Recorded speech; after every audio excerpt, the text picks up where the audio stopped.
ሰላሙ አሌይኩም ወራህመቱላሂ ወበረካቱሁ። ውድ እህቶቼ በየአረብ ሀገሩ ላላችሁት በተለይ ኮንትራት ላለነው እንዴት ናችሁልኝ? የበረታችሁ ነው? እኔ ያለው አልሐምዱሊላህ። እናንተስ እንዴት ናችሁ?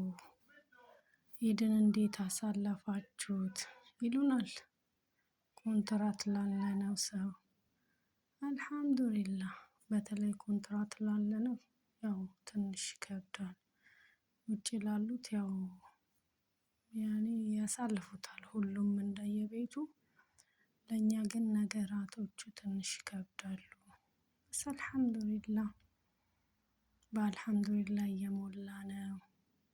እኛም አንድ ቀን ከቤተሰብ ጋር የምናሳልፍበት ቀን ኢንሻአላህ ሩቅ አይሆንም። አብሽሩ፣ አይዟችሁ፣ አታልቅሱ። ደግሞ እሺ ውዶች ቻል ማድረግ ነው።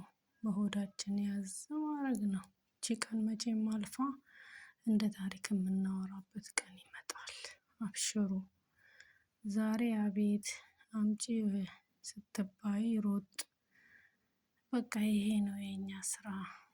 ሂጂ ስትባይ መሄድ፣ ነይ ስትባይ መምጣት፣ ዝግጁ ሁኚ ስትባይ ዝግጁ መሆን፣ ታዛዥ መሆን ነው። አብሽሩ። እኛም እኮ ከመታዘዝ ወጥተን ወደ ማዘዝ እንግዲህ አላህ ሊለውጥልን ይችላል። አብሽሩ የኔ ውዶች፣ ታሪክ ይቀየራል ነገ። ሰብር ይኑረን፣ እንዳይከፋችሁ። አብሽሩ የኔ ውዶች። ይገባኛል፣ እኔም ያለሁበት ስለሆነ የኢድ ቀን በጣም ከባድ ናት እኛ ጋር። በጣም ከባድ ናት ወላሂ። ይሁን እንግዲህ ምን እንላለን ሌላ። ታሪክ ተቀይሮ ነገ አልፋ ኢንሻአላህ ሰብሰብ ብለን የምናከብርበትን ቀን አላህ ቅርብ ያድርግልን ውዶቼ። አብሽሩ የኔ ውዶች። አላህ ሁላችንም ባለንበት አላህ ይጠብቀን፣ ይጠብቃችሁ። ወዳችኋለሁ የኔ ውዶች።